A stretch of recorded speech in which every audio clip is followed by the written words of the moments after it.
지난 박원순 시장님 예. 타계하시고 난 다음에 굉장히 많은 분들이 저를 또 오랫동안 서울시장 깜이다 뭐 이런 얘기를 해주신 분이 많고 많이 추천을 하고 그래서 열린민주당이 공천을 할 것이냐 말 것이냐에 대해서 그 부분이 논의가 관심이 꽤 있었죠. 있었습니다. 예. 저는 고민과 준비를 같이 하는 스타일이거든요. 그래서 지난 2달 동안 출마 선언문을 정말 꼼꼼하게 한 땀 한 땀 제가 써내려오고 마지막에 결단하고 했습니다. 우리는 이렇게 생각하고 열린민주당이 이렇게 나서준 거에 대해서 지금 더불어민주당은 좀 고마워해야 된다. 아니 선거판이 일단 좀 키워지지 않았습니까? 좀 이렇게 흔들고 키우고 해야 마지막에 이길 찬스가 높아진다. 그리고 진짜 도시 전문가가 나오면 더욱 제대로 이긴다. 그러니까 여태까지는 자꾸 아파트 단지만 지으려고 그러는데 역세권을 중심으로 해서 진짜 도시다운 도시 미드타운을 만들어야 된다.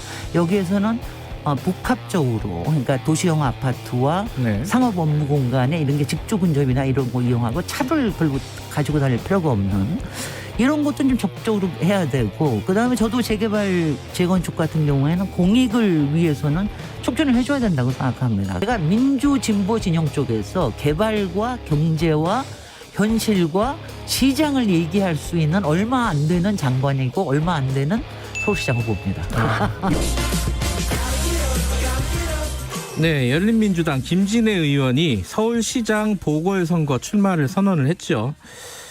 이게 이제 사람들이 많이 관심을 가지는 부분이 그럼 민주당하고 관계가 어떻게 되는 거냐, 연대가 어떻게 이루어질 것이냐, 뭐 이런 부분이 많이 관심이 있고 또 하나는 이 김진애 의원이 도시 전문가 출신 아닙니까? 그래서 이 부동산 문제, 이 문제를 어떻게 생각하고 있는가 이 부분도 궁금하신 부분들이 있습니다. 저희들이 직접 여쭤보겠습니다. 열린민주당 김진애 의원님 스튜디오에 모셨습니다. 안녕하세요. 네, 안녕하세요. 네, 뭐 여러 차례 말씀하셨지만 이 출마 선언의 뭐 계기 뭐 이런 건 하나 여쭤보고 시작을 해야겠죠?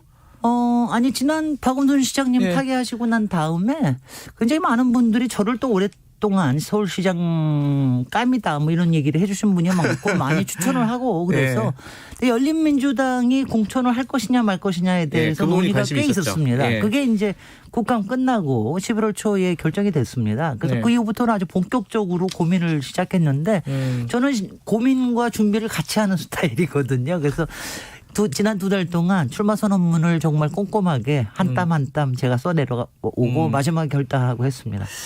그러니까 이게 그 부분 지금 언급을 하셨으니까 그 부분부터 그럼 질문 드리죠. 열린민주당이 서울시장 독자 후보를 낼 것이냐. 이걸 가지고 사람들이 이제 예측들이 분분했어요. 왜냐하면 비례당이고 그래서 이건 낼 것이냐. 근데 이제 저희는 공당으로서는 당연히 후보를 내야 된다는 생각. 그다음에 이제 서울시장이 사실 상당히 서울시장 선거는 마지막까지도 각축전이 되는 경우가 많습니다. 이번에는 특히 이제 보궐선거고 그래서 야권이 여하튼 저렇게 이제 우당탕탕 뭐 굉장히 뭐 통합이다 단일화다 얘기를 하고 있는데 민주 진보 진영 쪽에서도 뭔가 좀 동적인 게 필요하다. 좀 역동적으로 가야 선거가 이길 찬스가 높아지고 그러기 때문에 그래서라도 우리 파이를 좀 키우기 위해서라도 우리가 뛰어야 된다. 그리고 이제 아니 민주당으로서는 뭐 우리는 이렇게 생각하고 열린민주당이 이렇게 나서준 거에 대해서 지금 더불어민주당은 좀 고마워해야 된다.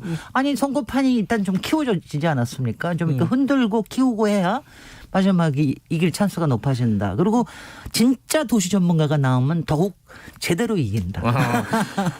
근데 이런 생각이었습니다. 이 말씀을 이제 기자들이 막 이거 여쭤보면은 이제 좀 좋은 기분은 아니실 것 같아요. 이 완주할 거냐? 아니 뭐 그런 얘기는 워낙 나오는 얘기인데 이제 어차피 조금 있으면 다 알려지고 다 뭐 이제 할 텐데 벌써부터 이렇게 그리고 처음부터 알려주고 하면은요 영화가 재미가 없어져요. 근데 이게 이제 어떻게 전개되는 게 굉장히 흥미롭고 역동적으로 그리고 중간중간에 어떤 선택을 하고 어떤 과정을 통해서 이걸 할 것이냐 이런 게 좀 흥미진진해야지 아니 뭐 처음부터 끝까지 이렇게 다 알려주면은 여러분 우리 그렇게 안 합니다.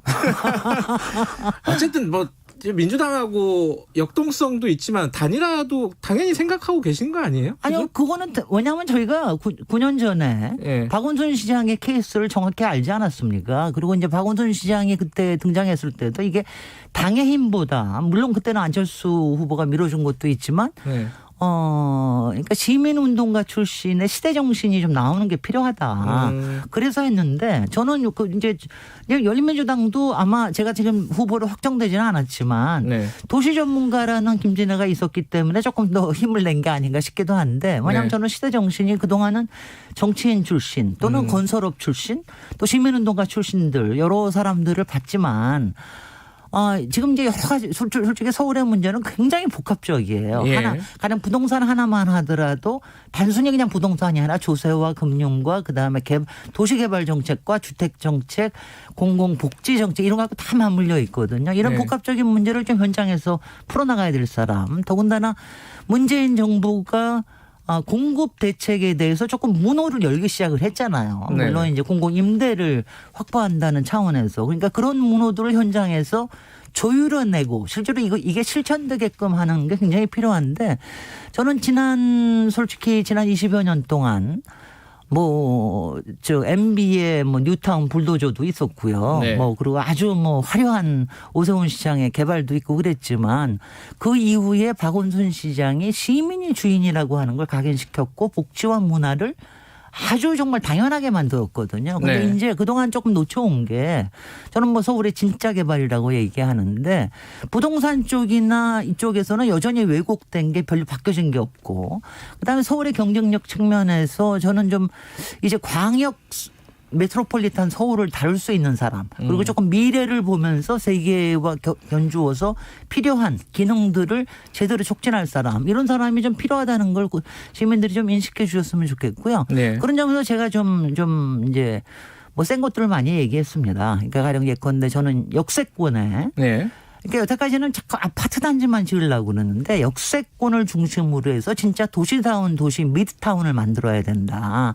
여기에서는 복합적으로 그러니까 도시형 아파트와 네. 상업 업무 공간에 이런 게 직주 근접이나 이런 거 이용하고 차를 별로 가지고 다닐 필요가 없는 이런 것도 좀 적극적으로 해야 되고 그다음에 저도 재개발 재건축 같은 경우에는 공익을 위해서는 촉진을 해줘야 된다고 생각합니다. 그리고 그 조율을 할 수 있는 지금 여건이 됐고요. 그러니까 가령 예컨대 재건축 초과 이익세 같은 건 박근혜 정부 때 무료가 됐었는데 지금 다 정상화가 됐거든요. 그러니까 네. 초과 이익 환수할 수 있고요. 그리고 용적률의 인센티브를 주더라도 그중에 일부를 민간과 그리고 공공이 같이 공유할 수 있는 이런 제도들이 들어왔기 때문에 굉장히 잘 할 수가 있습니다. 네, 지금 말씀하셨으니까 부동산 관련해서 조금 더 얘기해 보면은 저도 하여튼 부동산이라는 말을 참 싫어해요.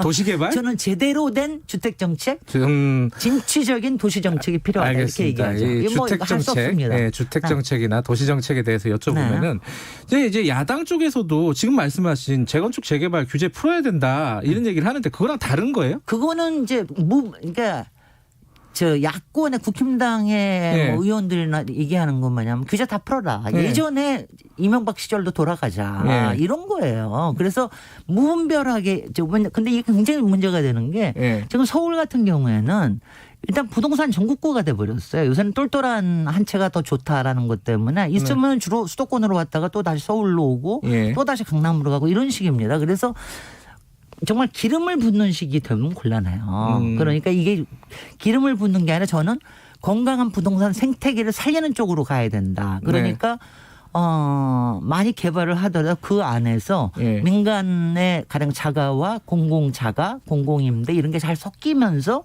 이익을 공유할 수 있는 체제로 가야 된다라고 하는 게 저쪽에서는 그런 얘기 절대로 안 하죠. 다 풀어라.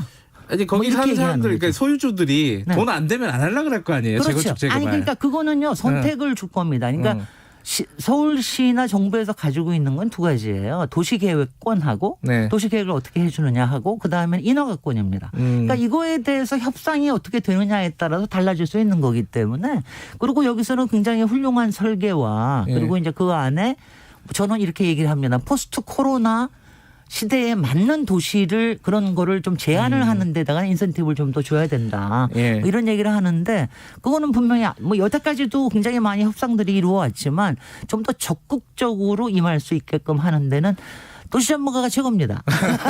아니 그러면은 전문가시니까 그거 하나 여쭤보죠. 그 뭐 우상호 의원도 그렇고 이해운 전 의원도 그렇고 시장 선거 출마를 선언하면서 아파트를 뭐 강명북로 같은 거 위에다가 아파트를 그거는 짓고 이제 박원순 시장도 제안을 했고 그랬는데 그거는 이제 시간도 좀 걸리는 일이고 일부는 가능할 수도 있는 일인데 이런 거 그러니까 그냥 초고층을 지어가지고 여러 가지 임대주택을 확보하겠다.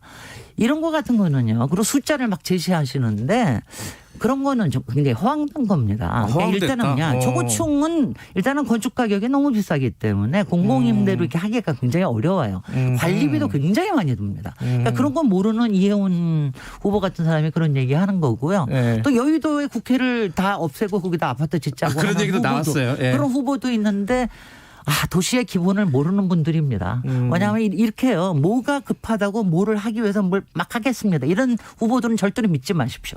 도시의 기본에 충실해야 됩니다. 그리고 도시는 굉장히 여러 가지 복합적인 기능들이 잘 작동하게끔 하는 이게 굉장히 필요합니다. 그 지금 변창흠 국토부 장관 후보자 지금 장관이죠. 장관이 그랬네요. 그리고 역세권 고밀도 개발하겠다. 그거랑 같은 거예요? 지금 말씀하시는 게? 이제 같은데 이제 저는 미드타운이라는 말로 해가지고 좀 더 적극적으로 하는데 서울에 이제 300개의 역세권이 있는데 대개 일부는 그 주변에만 고층이 들어서고 그래요. 그 뒤로 바로 들어가면은 그냥 2, 3층짜리가 바로 있고 그래서 이걸 좀 지역으로 생각을 해서 해야 된다. 근데 변창흠 지금 장관은 SH 사장 시절에 그 서울시도 그거를 하려고 노력을 했는데 사실 이거는 저 박원순 시장도 하려고 했는데 박원순 시장님이 죄송합니다. 좀 뭐라 그럴까요?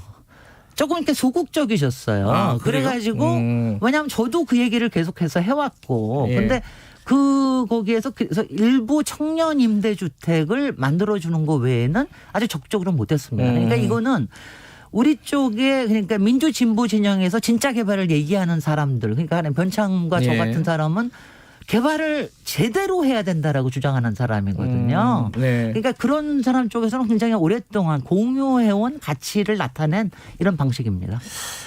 변창흠 후보자에 대해서 이제 걱정을 하는 쪽은 집값 정책이라 그러면 좀 싫어하신다고 했지만은 지금 현재 집값 같은 거 잡을 수 있겠느냐? 아니 이걸 생각하죠. 지금 집값의 진짜 문제는요. 초저금리와 거대한 유동자금 때문에 그렇습니다. 이게 지금 코로나 때 더군다나 풀리기 때문에 그러니까 문재인 정부가 참 운이 없는 거죠. 근데 다행히 우리가 조세 정책, 금융 정책에서 지금 굉장히 많은 센 게 나왔기 때문에 내년도부터는 적어도 내부 요인에 의해서 막 올라가고 이러는 건 없을 텐데 이 코로나 저금리 상태가 언제까지 계속될지 가령 내년에 백신이 다 보급되고 난 다음에는 뭐 금리 안 올릴 재간이 있습니까? 금리가 올라가면 그러면은 지금처럼 그야말로 금융이 부동산을 떠받치는 이런 일들은 거품이 사라지게 되거든요. 그러니까 굉장히 조심해야 된다는 거.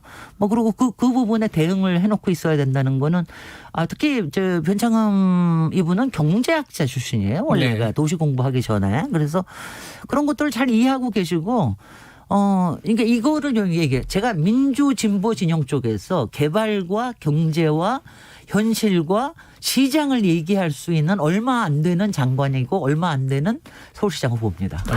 유일하다고 말씀 안 하시고 왜 얼마 안 된다고 하세요? 제가 이렇게 얘기하면 안 되고요. 그러니까 이거를 설득력 있게 제시할 수 있는 사람이라고 저는 생각을 알겠습니다. 합니다. 그 도시정책, 주택정책에 관해서는 뭐 세부적으로는 차차 알아보도록 하고요. 마지막으로 근데 지금 선거 판세는 녹록치가 않아요. 말씀하신 뭐 민주 진보 진영. 여론조사를 봐도 쉽지 않은 상황이고 지금 그 정의당, 뭐 민주당, 열린민주당 이 통합을 해야 이길까 말까 아닙니까?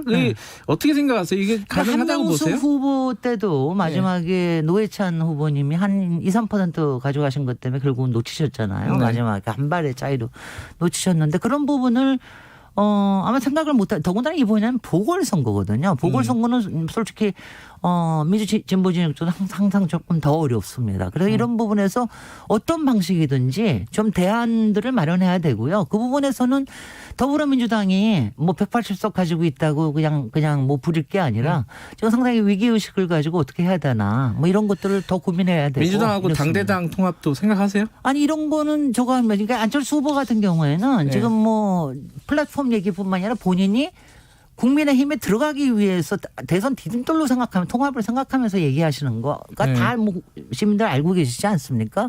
그런데 열린민주당은 저희는 이제 이렇습니다. 저희가 열린민주당 국회에서 그동안 소수 야당으로서 해온 일도 굉장히 많고 의미도 있고 그렇기 때문에 이게 어떤 방향이 좋을지는 좀 고민을 해야지 그냥 뭐 당대당 통합만 한다고 되거나 이러지는 또 않는다고 생각합니다. 당대당 통합을 생각하고 진행하는 일은 아니다. 네. 이런 말씀이시네요. 네. 알겠습니다.